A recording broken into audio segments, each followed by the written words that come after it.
Labas mažučiai. Sveikinuosi iš sekmadienio. Nusprendžiau išeiti pasivaikščioti, kaip matote, su savo naujoju outfituku iš praeito vlogo. Oras geras, tikrai nešaltas, striukės nereikia. Tai žiauriai džiugina, nes pirmą kartą šiais metais išeinu jau be palto.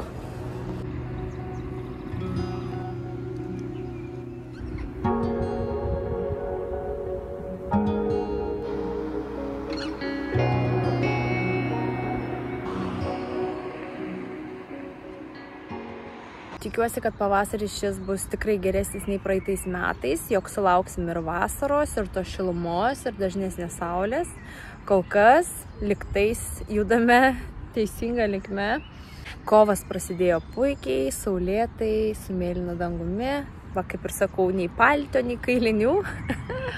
Labai smagu. Atėjau į parkelį pasidėti, nes per laisvą laiką ir taip daug laiko praleidžiu namuose, reikia gryno oro. Norisi pabūti, pasiėmiau šaltos kavos su savim, tai atsigersiu šaltos kavos, pasėdėsiu, o už kokios valandos eisime su meile kur nors pavakarieniauti. Tai šiandien tikrai vakarė nesisuksiu virtuvėje, reikia man irgi pailsėti nuo rutinos, tai nusprendėm, kad kažkur reikia išeiti pavalgyti.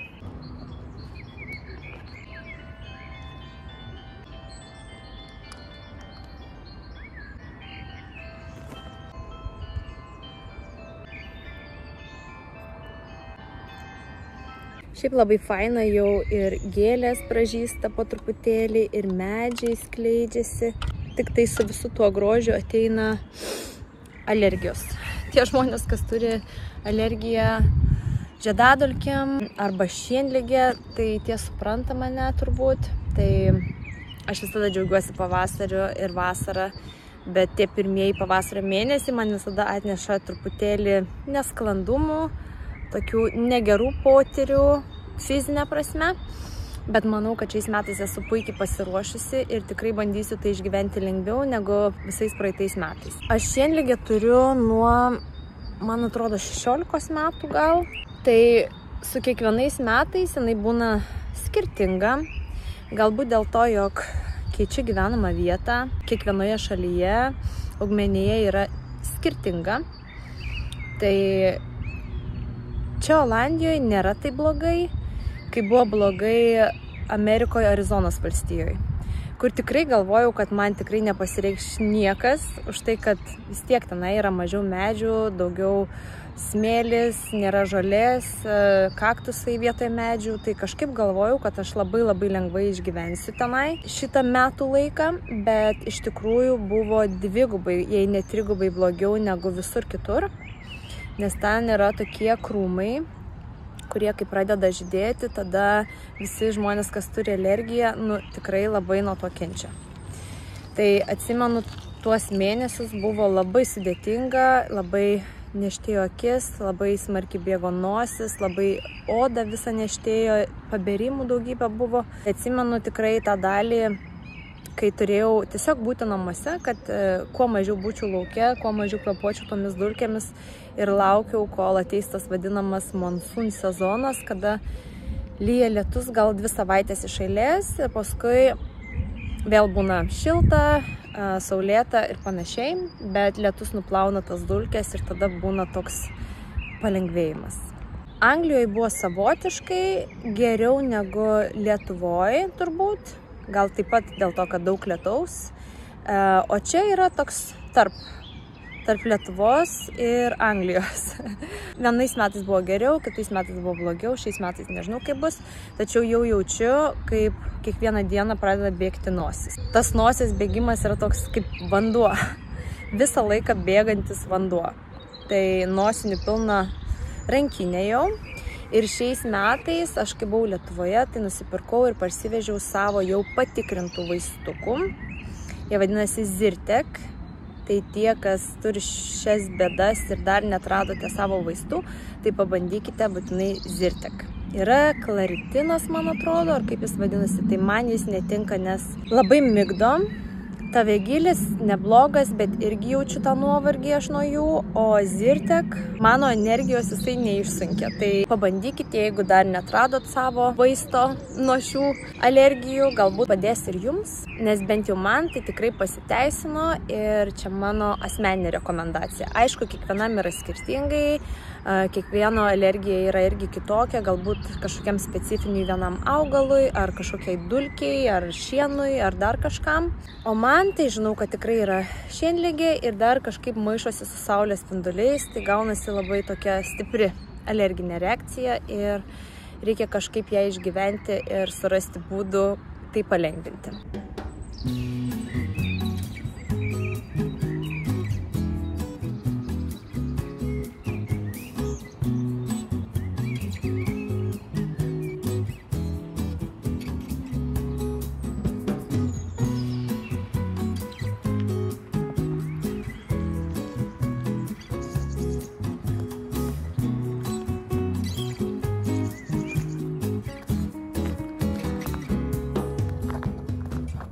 Po truputėlį judu link miesto iš savo parkelio, labai fainiai pasibuvau, dviračių milijonas, visi šuniukus vedžioja, vaikučiai dviračiais važinėja, žaidžia kažką.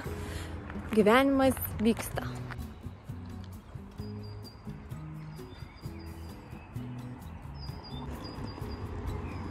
Pažiūrėkit, jau ir narcizai visur, po truputį va tokiais kuokštais. Kokioj gražioj vietoj. Čia labai gražus namai. Va, kaip gražu.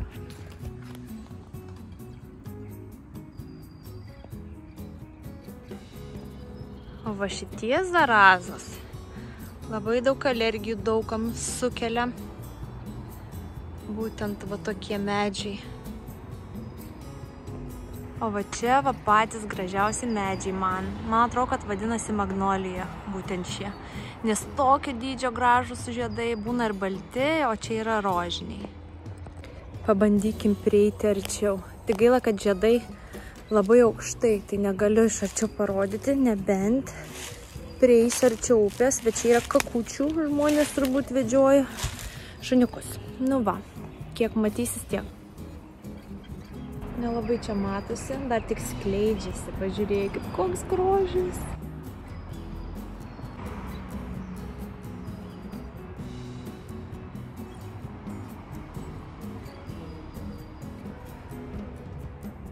Šitas namas nerealus.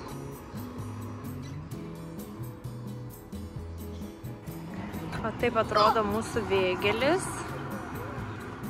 žemėlapyje.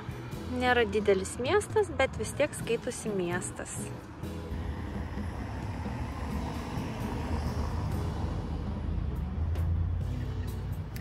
Labas!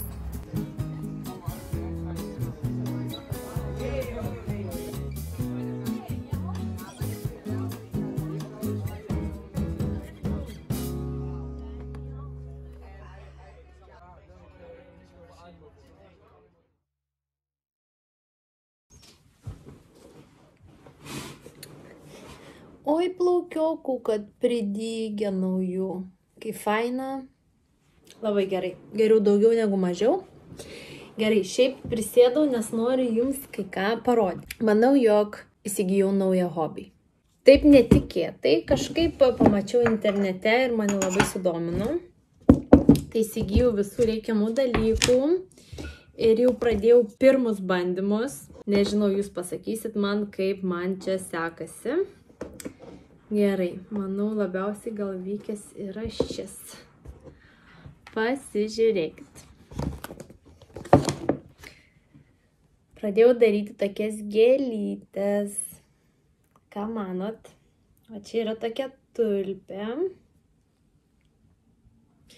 Tada dar bandžiau tokį kaip čia pavadinti, žibutę, gal ne žibutę. Mėlyna gėlytė, gal labiau yra ramunėlė kokia panaši. Dar yra tokia. Viduriukas tik tai skiriasi. Tokios. Tada rožinė. Ir ką aš čia dar turiu. Ir tiesiog daug prisidariusi tulpėm. visokių lapelių, žiedelių. Tai paskui iš jų susidės ir gausis tokia. Tai noriu visą buketą padaryti, kaip močiutė pasakytų, buketą. O taip susidėlioja jos visos. Ir spėkit, iš ko aš jas darausi. Jau primėčiau ant žemės. Tai aš jas gaminu iš taip vadinamų pipe cleaners. Tai čia gal skaitytųsi, kaip čia lietuviškai. Tokie va šepetėliai vamzdžiams valyti. Man atrodo, kažkaip taip verstusi.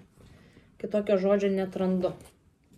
Va, visokiausių spalvų pasiėmiau.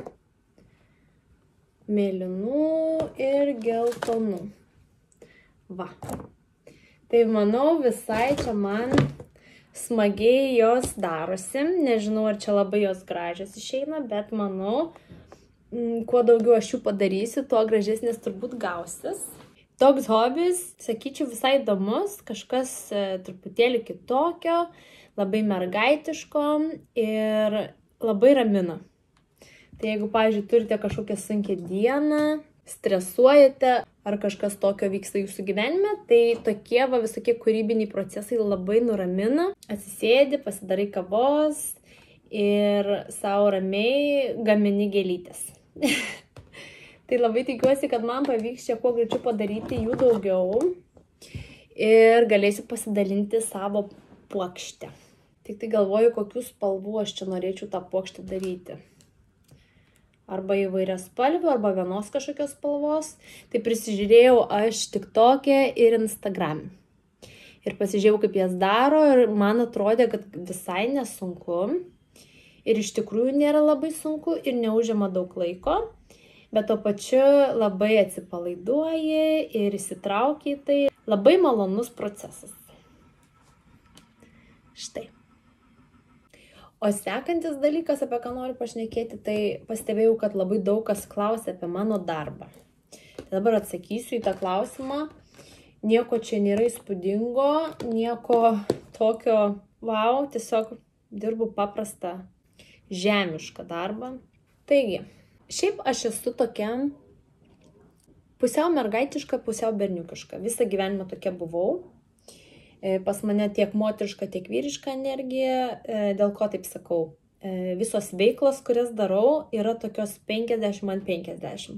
Tai bus arba labai mergaitiški dalykai, ką mėgstu daryti, arba labai berniukiški.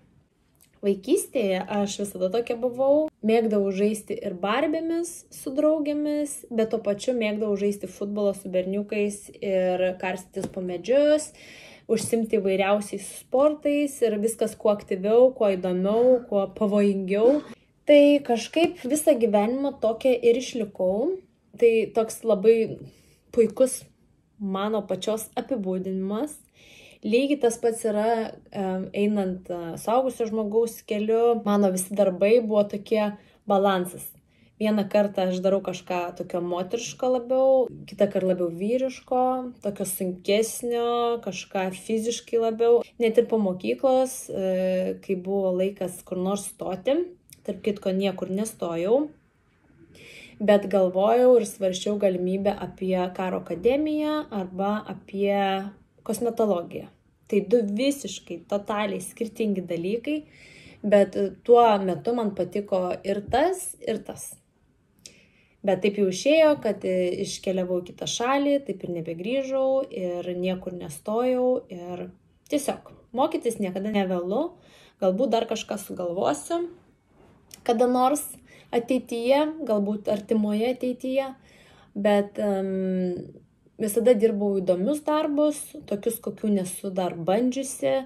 Ačiū Dievui, visada turėjau tokią galimybę ir pasitikėjimą iš darbdavių, net ir neturint jokios patirties. Įsidarbindavau ganėtinai lengvai, tiek ir tokias sferas kaip finansų ofisas, dirbau rekrutmente, įdarbinimo kompanijoje kaip ofiso menedžeris. Ir darbai tokie buvo ganėtinai moteriški, nes į darbą eini su kostiumėliu, aukštakulniais. O pavyzdžiui, šiuo metu dirbu ganėtinai fizinį, tokį vyrišką darbą, kur turbūt net nepagalvotumėt. nes tikrai tenka daug fizinio krūvio, dėl to šiuo metu man nereikia sporto salės. Atlieku įvairiausias funkcijas logistikos srityje. Čia yra atsakymas į jūsų dažnai užduodamą klausimą, kuo užsiemu dabar, kokį darbą dirbu gyvendama Olandijoje, kadangi aš nekalbu olandiškai dar kol kas, tai bus tikrai ateityje. Vis dar buvau nesugalvojusi, ar aš čia norėčiau pasilikti ar ne. Vis dar to nežinau. Mokintis kalbą reikia tuomet, kada esi užtikrintas, kad norėsi čia pasilikti ilgesnį laiką. Tai mano darbas šiuo metu yra logistikos srityje, kaip ir minėjau. Būnu dažnai atsakinga už vieną skyrių. Jame daroma daugybė įvairiausių dalykų. Nuo popierizmo iki prekių surinkimo. Logistika šioje srityje yra viskas, kas susiję su baseinais. Tai yra Ispanijos kompanija, įsikūrusi Olandijoje. Tai darbeliai ir užduotis šiaip yra įvairios, nes pats pastatas ir kompanija ganėtinai didelė, tačiau komanda nėra labai didelė. Mūsų ganėtinai mažai. Ir tas iš tikrųjų yra faina vien dėl to, kad mūsų darbai rotuoja. Nėra taip, kad kiekvieną dieną darai tą patį, dėl to turim susirinkimą kiekvieną rytą, aptariam, kas ką veiks. Mūsų valdžia pasako tą dieną, nuo kokio darbo pradėsi, o kokiu darbu baigsi, tai čia irgi dienos eigoje viskas būna. Tai va tas iš tikrųjų įdomu ir nėra tos rutinos dėl to. Vienos dienos lengvesnės, kitos dienos sunkesnės, kartais tiesiog apmokai naujus žmonės atėjusius, kitą dieną užsiėmė vienu skyriu dokumentaciją su tikrinimu visokių dalykų, kitą dieną skaičiuoji, užsiėmė inventorizaciją. Kadangi viskas yra susijęs su baseinais, jų dalimis, visokiom ten pompom, įrenginiais, ten daug įvairiausių dalykų, chemikalų ir visko. Tai mūsų sezonas pagrindinis yra šiaip pavasaris vasara ir ankstyvas ruduo, o žiema būna labai lėta, labai mažai būna ką veikti, tai daugiausiai darom inventorizaciją ir tiesiog tvarkomės, ruošiamės high season, tam didžiajam sezonui. Tai va šiuo metu jis prasideda, pas mus darbo daugėja, krūvis intensyvėja ir dėl to vasaros būna ganėtinai tokios sportiškos. Tai vairuoju aš ir aukštuminį krautuvą ir kilnoju daug sunkių svorių. Atrodau galbūt gležna, smulki ir moteriška, tačiau man tokie iššūkiai net nėra iššūkiai, man tai yra gyvenimas, man tai yra normalu. Lygiai tas pats, kas būtų, jeigu aš kilnočiau svorius sporto salėj, ką darydavau anksčiau. Tai čia lygiai tas pats tik realiam gyvenime ir už tai gauni pinigus. Tai va, mano darbas šiuo metu yra toks. Esu patenkinta, nes uždirbu tikrai neblogai. Tai yra trumpa stotelė gyvenime, nes manau, su kiekvienu darbu tu pasveri, sugalvoji, ką galbūt norėtum veikti toliau. Aš toks žmogus esu, šiaip ganėtinai pastovi ir labai atsakinga esu. Nebūna taip, jog įsidarbinu kažkur ir prabūnu ten tik tai vos savaitę ar mėnesį. Aišku, jeigu labai nepatiktų, turbūt taip ir būtų. Tačiau aš kažkaip visur prisitaikau ir kol man yra įdomu, kol yra ką mokytis, kol yra kur tobulėti, tai aš dažniausiai pasilieku ir ypatingai jeigu yra galimybė augti į kažką daugiau, tuomet pasilieku ilgesniam laikui. O po to jau, kai pamatau, kad viskas kaip ir jau labai užsistovėję ir pabodė, tuomet kažką galvoju toliau. Tai manau, su šituo darbu bus lygiai tas pats. Šiuo metu tai yra įdomu, kai bus ateityje nežinau. Aišku, pramoksiu kalbą, tuomet atsivers didesnės galimybės, nes kiekvienoje šalyje tos galimybės atsiveria būtent su kalba. Tai man kol kas yra įdomu, nes niekada nesu turėjus galimybės vairuoti aukštuminio krautuvo. Tai kažkas tokio badass. Ir kol kas yra visai įdomu. O kai bus vėliau, pamatysim. Tai va, tai yra atsakymas į jūsų dažnai užduodamą klausimą, ką aš dirbu. Ir labai tikiuosi, jog jūs nustebinau. Ir galbūt priverčiau nusišypsoti. Ir bandyti įsivaizduoti, kaip tai atrodo.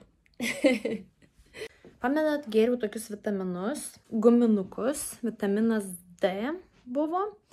Tai pasibaigiau aš juos ir dabar greitai nusprendžiau, kad reikia nueiti nusipirkti vitamino B12, nes labai džiūsta oda, labai džiūsta lūpos, tai vitaminas B12 labai taip pat gerai mūsų organizmui.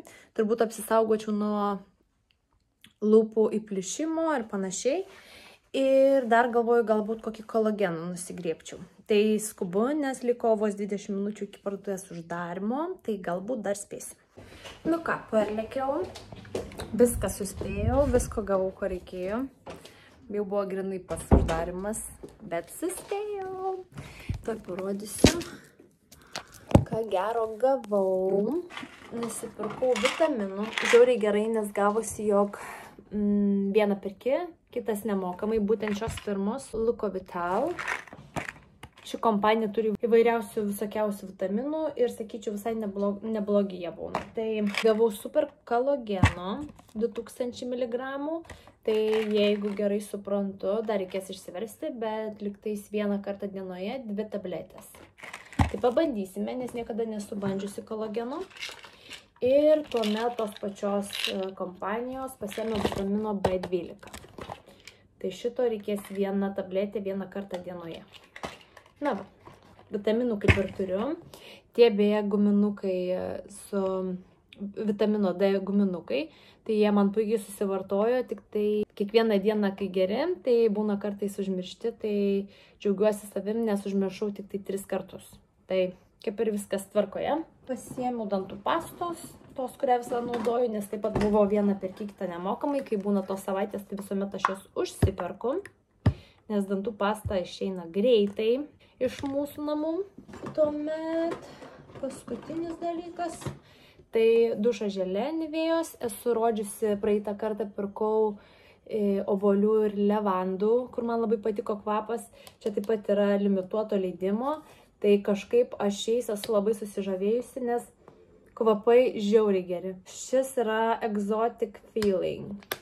Tai čia, kaip matau, yra mangai, irgi kažkokios gėlės.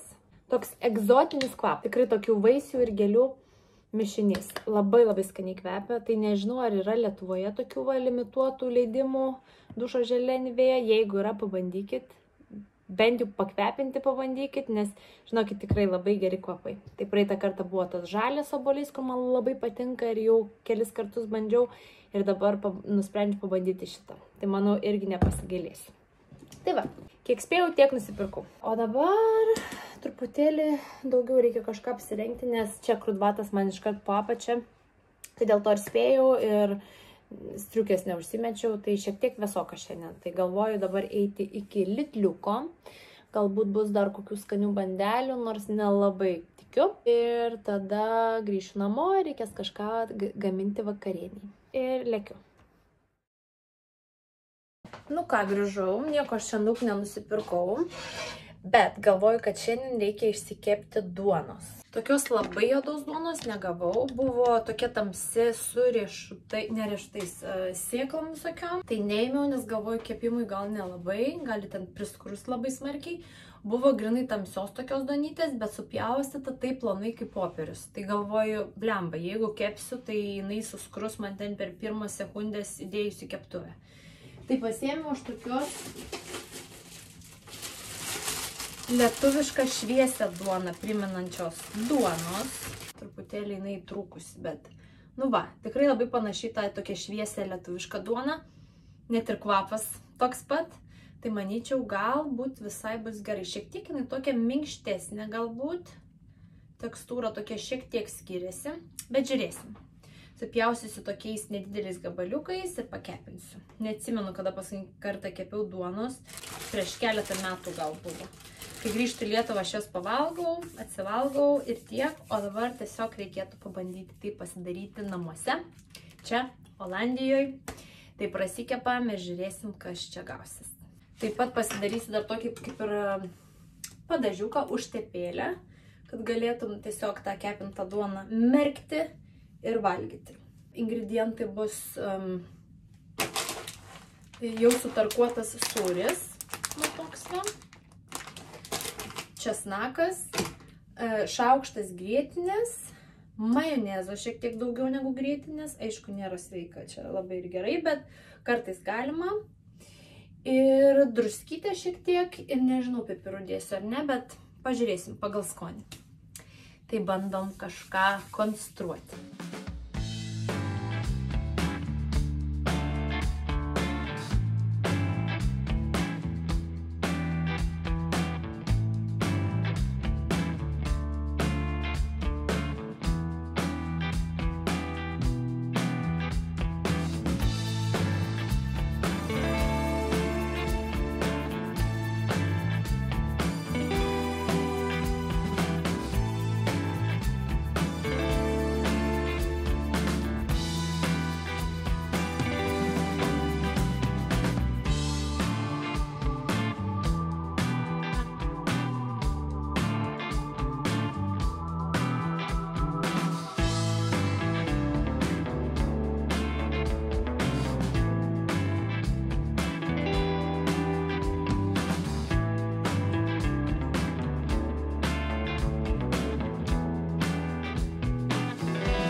Na va, prikepiau duonytės, tikrai labai gražiai paskrudo, su tokiu sūrio padažiuku užtepėlė per brūkšnelį.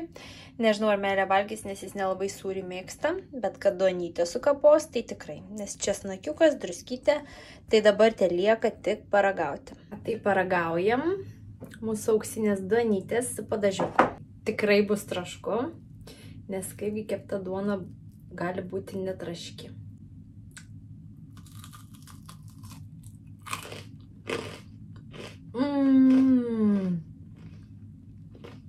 Labai skanu, labai lietuviška, skonis tikrai duonos, puikus, tikrai neatskirčiau, jeigu va taip duotų kažkas paragauti, kad olandiška.